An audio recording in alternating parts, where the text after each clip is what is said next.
Tere hommikust, täna on stuudios Europarlamendi liige, Keskerakonna liige Jaak Madisson ja Keskerakonna esimees Mihhail Kõlvart, mina olen saatejuht Janek Mägi. Ja täna alustame kohe rahvusvahelisest poliitikast, Euroopast sa tuled. Miks Euroopa Liit siis ikkagi loodi? Et ma saan aru, et ainukene mõte oli Ameerika Ühendriikidele käru keerata. Kindel see. No see on selline klassikaline asi, et kui Trump ütleb mingisuguse lause, siis kogu maailm ahhetab ja ohetab. Et minu meelest kogu see, see on see vana Euroopa häda, millega me oleme hakanud harjuma, on selline hästi nagu pehme suhtumine, õrnahingelisus ja selline hästi diplomaatilist raamidesse surumine ennast. Ja kui keegi sellest raamist välja astub kuskile, siis kõik on imestunud, kuidas see küll võimalik on. See on umbes tabasi, kui paar nädalat tagasi käis Münchenis asepresident Vance, kes põhimõtteliselt loputas läbi vana Euroopa, et kuulge, et teil on siin probleem natukene demokraatia ja sõnavabadusega. Kõne oli väga hea. Kõne oli väga hea. Ja siis need samad sakslased olid ehmatanud, et kuidas keegi ütleb meile otse niimoodi. Euroopa Liit tegelikult loodi hoopis muuks asjaks, milleks oli vaba majanduskoostöö, et vältida sõdu. Täna Euroopa Liit ammu ei ole enam see, milleks ta loodi. Täna me räägime põhiliselt föderalismist, kus kirjutatakse ette, et millised tingimused peavad olema ettevõtjatele aruannete koostamisel, kuidas tappa vaba kapitalismi ja majandust, kuidas reguleerida, perekonnamudeleid. See ei ole enam see Euroopa, mille lõid 6 riiki 40-ndate lõpus 50-ndate alguses, et sõdu enam ei oleks. Et seega valetavad natukene mõlemad, nii Trump kui ka eurooplased ise, et milleks Euroopa Liit loodi. Mihhail, aga kuidas meie siin Eestis peaksime sellistesse hüüatustesse suhtuma? Et Eestis tundub, et tipp-poliitikud ka natukene hoiavad ennast tagasi võrreldes sakslastega, näiteks hirm on. Ma arvan, et ongi. Et kuna keegi ei suuda ennustada, mis hakkab päriselt juhtuma ja pole midagi teha, Ameerika on suur, rikas ja võimas, et ei julge keegi eriti midagi kommenteerida, sest keegi ei tea, mis on see järgmine sõnum, mida Trump siis meile saadab. Ja ma arvan, et tema ilu ja võlu selles seisnebki, et täna ta ütleb ühte asja, homme ta võib öelda midagi muud, aga tegelikult võib ka väga kiiresti ära teha, mida ta ütles eile. Ja selles mõttes ta saab endale lubada. Vaata, ta saab endale lubada, otsustada ja homme ära teha või otsustada ja homme otsustada midagi muud.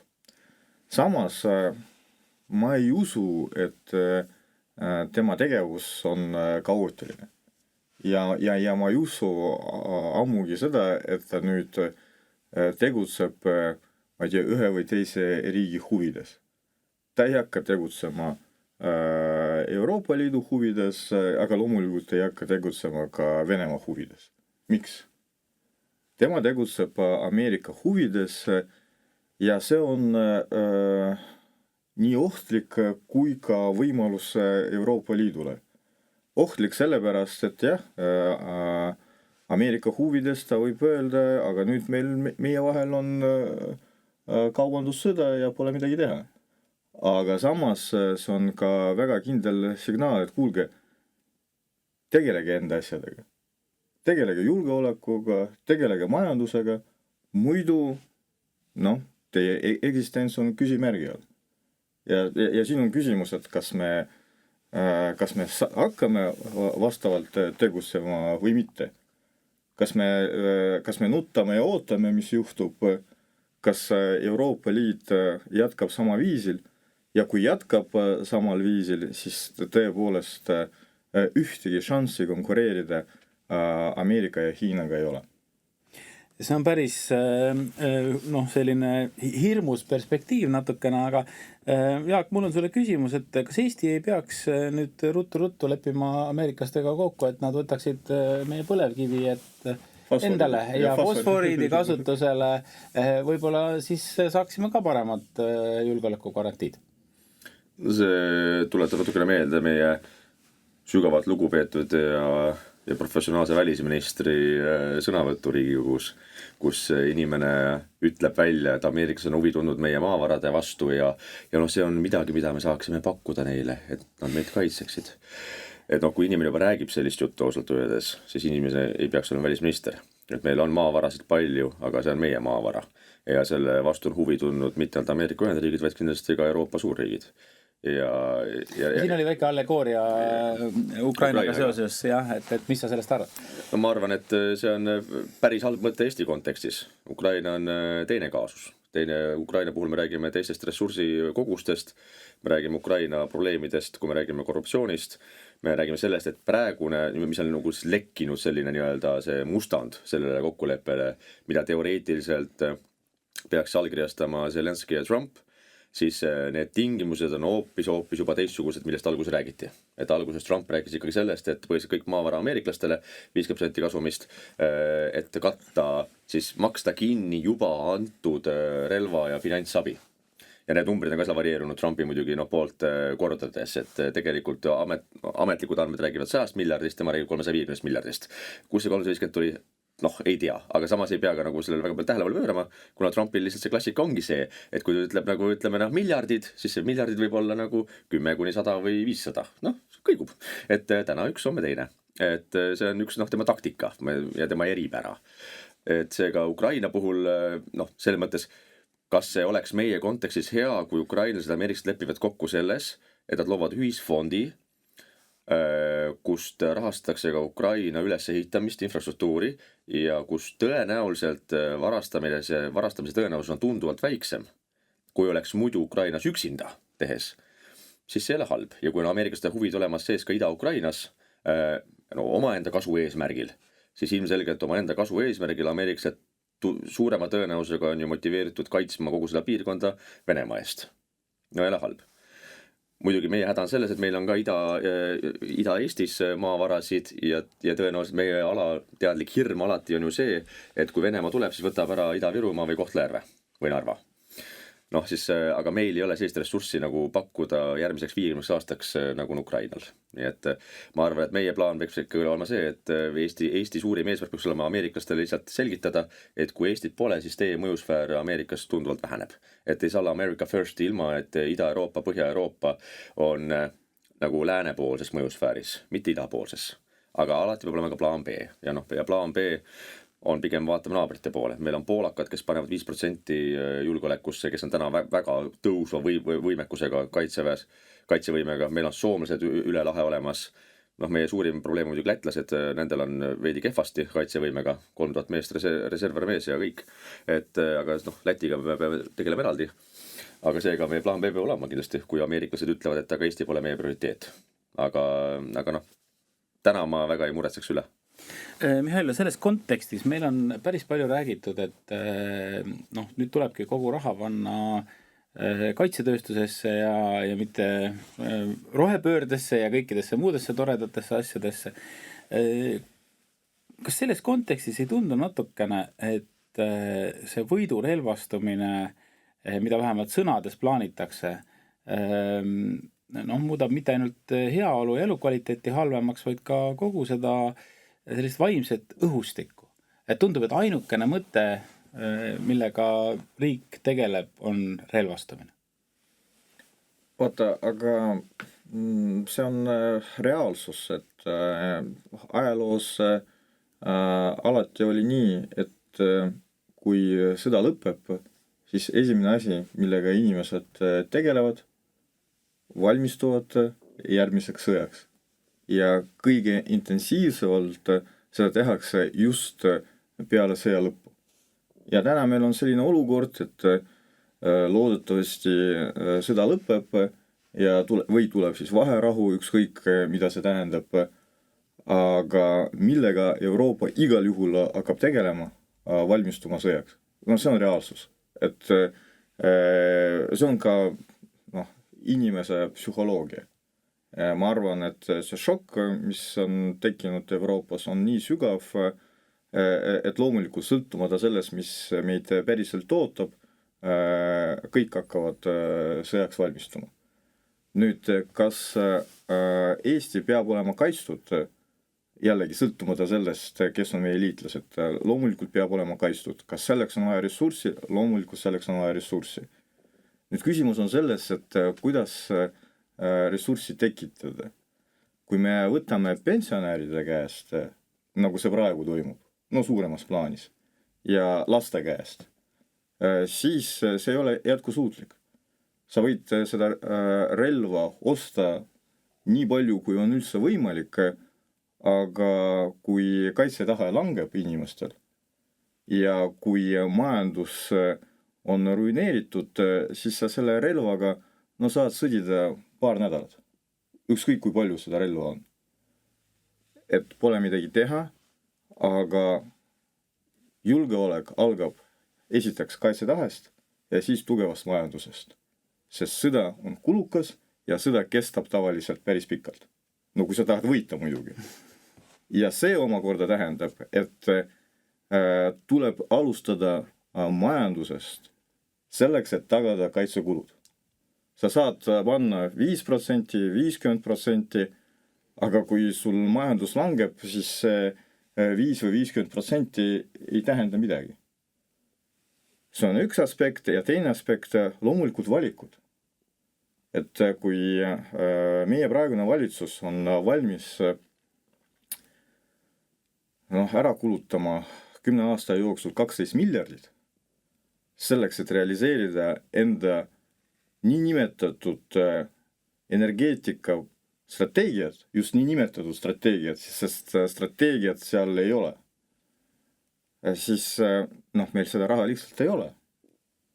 Vaatame, mis praegu toimub. Praegu valitsus, koalitsioon, Reformierakond, sotsid, Eesti 200 võtavad sinu ja iga pensionäri taskust raha selleks, et tagada enda maksuküüru reformi ja enda niinimetatud energeetikapoliitikat. Maksuküüru kaudu vaesed annavad raha rikastele.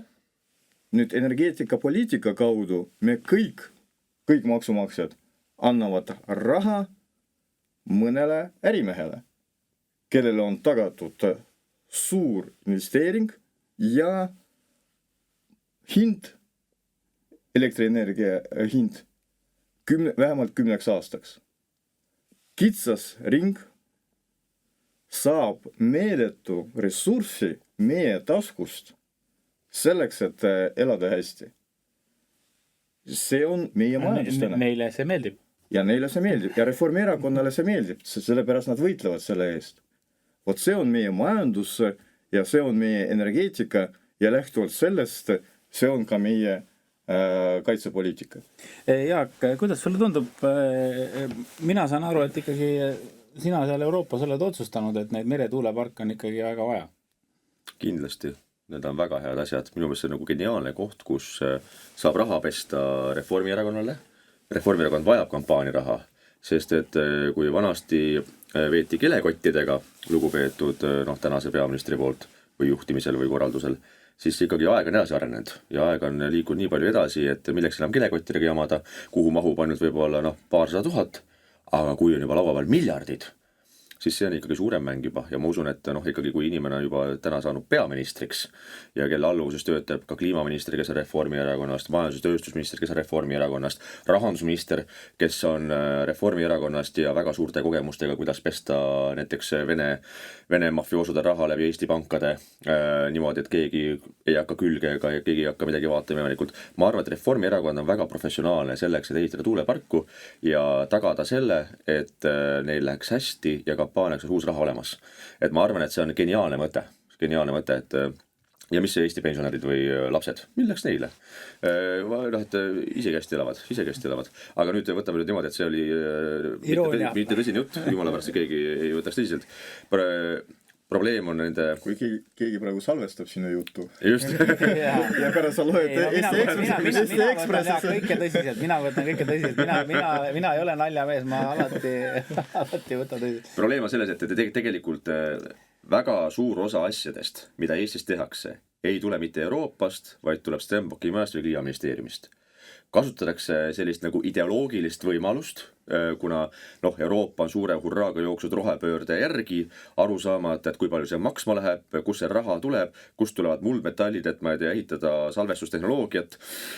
Keegi ei tea seda, aga kuna me peame planeeti päästma vaala kalakesi ja jääkarusid Antarktikas, siis teeme rohepööret. Tore.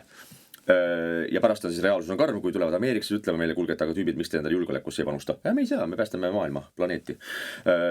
Aga Eesti kasutab alati nii-öelda justkui oma nagu nišina ära selle näha, oi, aga me oleme kõige eesrindlikumad rohepöörajad, me oleme kõige tublimad, me paneme põlevkivi kohe kinni, mis see maksma läheb, ei huvita, aga me oleme tublid. Kõik paitavad meid selle eest Brüsselis ja muidugi Reformierakond näeb seal võimalust, olgu see Rail Baltic, rohepööre, tuulepargid, muidugi alati ka võimalust, et raha liiguks õigete inimeste taskusse. Noh, siis on nagu win-win kõigile. Rohepööre tehtud, Brüssel kiidab ja paitab, omad saavad papi taskusse, kõik on ilus ja tore. No mis see Eesti inimene, no see on juba 5. järgu teema, see ei huvita kedagi. Aga nagu me juba teame viimaste nädalate uudistest, et Keskerakonnal võib olla küll 7 saadikut Riigikogus, aga kõige efektiivsem fraktsioon. Selles mõttes, et see töö, mida ära tehti, tulemuseks oli see, et isegi Reformierakond pidi taganema ja vähemalt pausile panema 2,6 miljardi euro väljapetmise, millel pandi pidurid, et meretuulepark ei tuleks, kus keegi ei tea mitte midagi arvutustest. Arvutused, mis saati avalikkusele, olid valed, see oli valetamine. Keegi vastus ei võta. See päädis umbusaldusega, millest erakonna esimees teab veelgi paremini, et meil ei saa olla valitsuses ministrit nagu mingi Yoko Alender, kes on kindlasti väga tore pereema, aga ministrina on 2 varianti, kas sa oled ääretult rumal või sa oled väga strateegiliselt kaval ja viid ellu Reformierakonna salaplaani, et pesta miljardeid oma parteile. Et muud varianti ei ole. Ja selline inimene on Euroopa Liidu ja NATO liikmesriigi ministriks. Ministeeriumis, mis on ühe suurema finantsressursi valdaja. See on lihtsalt košmaarne. Aga see, et Keskerakonna fraktsioon seda suutis, võimas. Nii et liitu Keskerakonnaga, meiega olete tugevad. Nii, Mihhail, mis sa ütled, et Jaagu jutt oli nii intensiivne, et ma juba tundsin, et Eesti on halvasti juhitud. No ei ole midagi lisada, sellega võiks ka lõpetada tegelikult. No saadet me veel ei lõpeta. Meil on üks... Vaata, selle umbusaldusega on tegelikult nii, et Jaagu jutt on absoluutselt õige. Aga mina lisaks siia veel ka nii palju, et praegune minister tegelikult vastutab selle eest, mis oli algatatud veel endise kliimaministri poolt, ehk siis praeguse peaministri poolt. Et meretulikud on tegelikult praeguse peaministri ja ka riigisekretäri projekt. Ja nüüd pole midagi teha. Lugupeetud minister Alender peab selle eest vastutama. See on asja sisu. Aga see, kuidas ta teeb seda, on veel eraldi probleem. Kui ministri käest küsitakse, teil on selline plaan, aga näidake analüüsi, näidake numbrid, et kuidas see hakkab töötama.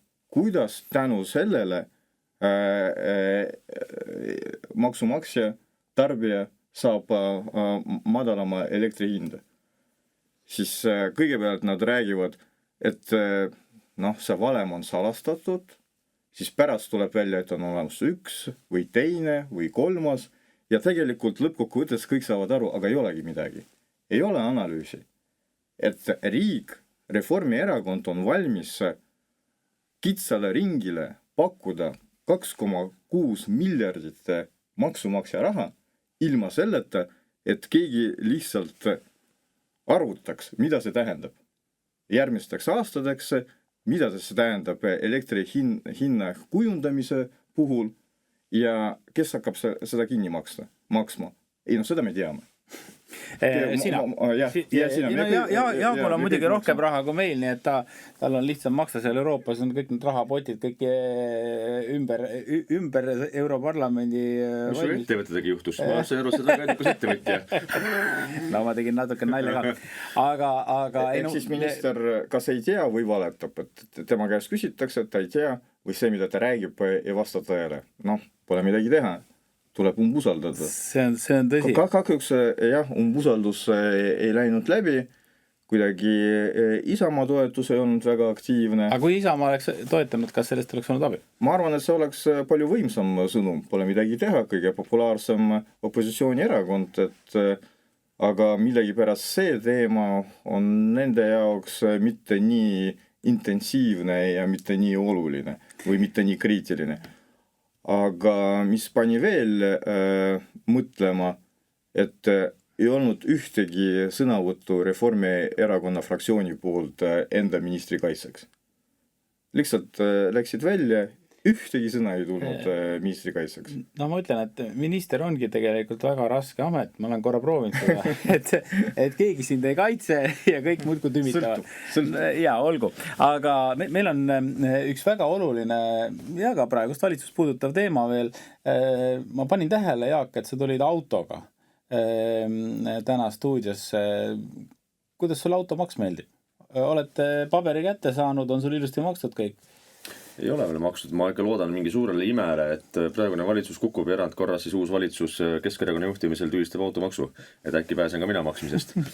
Aga mul isiklikult, minul ei ole mõtet nagu isegi nagu hakata kurtma, kuna meil on ikkagi Eestis valdav enamus inimesi, suurperesid, pensionäri erivajadustega inimesi, kellel see automaks on ilmselgelt nagu nöör kaelas toimetulekule. Minul on veel maksmata, aga mina olen selline hästi roheline inimene, kes sõidab 11 aastat vana autoga. Seega, kui keegi hakkab ründama meid, et meil pole rohelised, vabandust, ma olen väga roheline.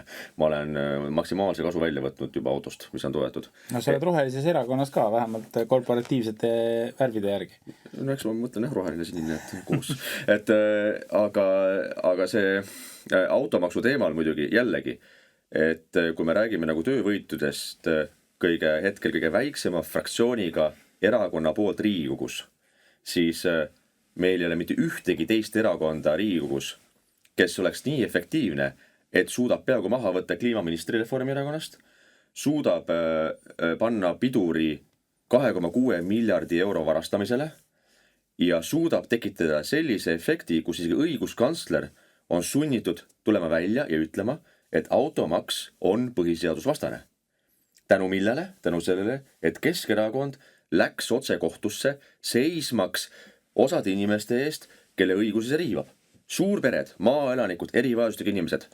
Keskerakond läheb kohtusse, jah, me oleme nõus ka rasketel aegadel kinni maksma need inimeste kohtuasja, kuigi ka meie vajame abi ja muidugi iga vaataja ja kuula, kes pole veel annetanud Keskerakonnale, toetage meid, sest ka meie peame võitlema siin õigussüsteemiga, kes tahab meid ära tappa, aga me jääme ellu, aga iga euro on abiks, sest meie aitame ka inimesi, kes praegu peavad kuidagi ellu jääma automaksuga ja neil on kodus 4-5 last või neil on puudega inimesed, keda tuleb aidata ja elus hoida. Aga tänu sellele kohtuasjale, et me läksime üldse kohtusse, mis pole isegi veel kohtuistukuni jõudnud ja õiguskantsler juba tuleb välja ja ütleb, kuulge, meil on probleem põhiseadusega. Nüüd on probleem. Kus sa ennem olid, inimene? Kus ennem olid? See oli mitu kuud menetluses, see oli pikalt menetluses, see oli diskussiooniks. Ja see oli ta siiski tuli. Kiidame selle eest. Tänu kellele? Aga ärme unusta öelda, tänu kellele? Kui poleks olnud Keskerakonda, oleks praegu Ülle Madise tõenäoliselt väga vaikne. Jaa, muidugi kellegile võib-olla tundub, et kui jutt on liiga suure paatosega või propaganda. Sa mõtlesid mulle või? Jaa, aga ma tuletaks meelde, kuidas asja arenes. Et kõigepealt me pöördusime presidendi poole. Ja meil oli väga sisuline kiri, see ei olnud lihtsalt emotsioon. Olid välja toodud paragrahvide kaupa kõik vastuolud põhiseadusega. Ja isegi esimesel ringil president lükkas tagasi seaduse eelnõu. Nüüd me pöördusime õiguskantsleri poole augustis. Tema vastas, et vastuolu ei ole. Siis me ütlesime, et siis me pöördume Riigikohtu poole. Riigikohus ütles, et sellega peab tegelema eelkõige halduskohus. Ja me läksime ka sinna. Leidsime inimesi, keda toetada. Inimesed pöördusid kohtu poole, me maksime õiguskulud kinni. Ja nüüd õiguskantsler sai aru, aga tegelikult see asi võibki jõuda nii kaugele, et halduskohus leiabki, et ongi vastuolu põhiseadusega ja siis kuidas ta näeb välja. Ja siis ta saadab Riigikogule kirja, kus on praktiliselt copy-paste meie argumendid, mida meie saatsime talle veel augustis. Ja ütleb, et tema näeb, et ongi siis automaks vastuolus põhiseadusega. Et muidugi tore, et ta seda tegi, et see on õige käik ja nii edasi. Aga mul on sama küsimus nagu ka Jaagul. Kus oli siis lugupeetud õiguskantsler veel pool aastat tagasi, kui see seadus oli menetluses? No ma arvan, et ta tähistas naistepäeva. Varakult jah. See nädal on meil natukene eriline. Me enne saadet Jaaguga vestlesime. Jaak küsis, mis päev see naistepäev ikkagi on ja kas seda ikkagi peaks tähistama. Noh, mina isiklikult ütlen, et minu arust ainult meie mehed peaksime ja, aga minu arust on juhtunud selline huvitav asi, et loomulikult kõik eakamad inimesed, minu vanused, ma mõtlen sellised 50-aastased või vanemad, teavad, mis päev naistepäev oli nõukogude ajal ja kus ta pärit on ja noh, tegelikult Ameerika Ühendriikide taustaga jälle taaskord päev. Aga siis ta vajus nagu Eestis väga ära, et tundus, et see on mingisugune selline nõukogude aegne asi. See oli selline periood. Mulle tundub, et mitte ametlikult alati ikkagi... Ei, siiski ma ütleks, et sellise, noh, nii-öelda võib-olla ma olin liiga isamaalistes ringkondades kunagi, aga mulle tundus, et oli siuke 15-20 aastat, kus ei olnud, aga nüüd, noh, väga populaarne, aga nüüd on ta ka avalikus elus ikkagi, noh, näidatakse, et tuleb tuua lilli ja mul on siukene tunne, võib-olla ma tahan teid nüüd natukene karsonlikult irriteerida, aga mul on siukene tunne, et see on ka selline lilleäri initsiatiiv. Ei, ma arvan, et see on nende feministlike ringkondade surve, sest noh, emadepäev on meil ju ikkagi täielikult põlu alla sattunud. President veel enam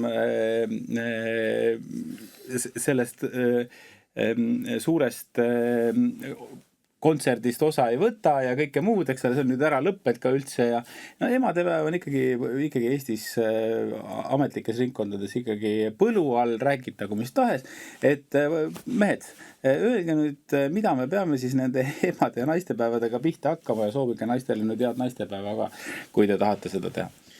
Vaata, no kui lähtuda sellest moodsast soovõrdsuse kontseptsioonist, mis on Euroopas praegu väga populaarne, siis no tegelikult peaks olema nii, et tuleb õnnitleda mitte ainult, no mehi ühesõnaga on vaja siis ka õnnitleda, siis oleks võrdne suhtumine ja kõik oleksid rahul.